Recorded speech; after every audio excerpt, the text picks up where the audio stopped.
umukuru w'igihugu cy'u Rwanda uramuzi? w'u Rwanda ndawuzi. Yitwa nde? Yitwa nde? Yitwa Jean Paul. Irinde?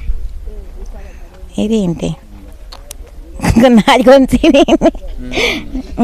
Madamu uramuzi?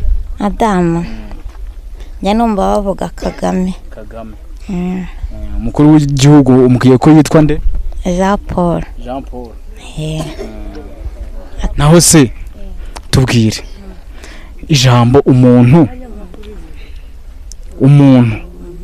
uri umuntu nawe baryandika bate? Baryandika neza nyine. iyo umuntu aguhamagaye uramwandikira ukavuga ateka mbe mbishyire kuri telefone ukajya umuhamagara mukavugana. Ndi kukubaza ijambo umuntu warize? Narize mpita ndivamo. Wagarukiye mu kangahe? Nagarukiye mu wa mbere. Mbwira none ukuntu bandika ijambo umuntu. Ko narivuyemo se mama amaze gupfa.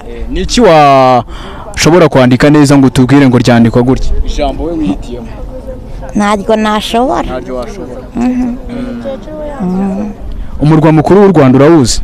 Umurwa icyo numva ni uko hano bajya bavuga ngo bahashora inka mu rya Rubondo. Umurwa mukuru w'u Rwanda ushatse kumbwira ko ari iki? Rya Rubondo. Iyo bavuze umurwa mukuru wumva iki? Numva iki? Iyo bavuze umurwa mukuru w'igihugu wumva iki? Numva iki?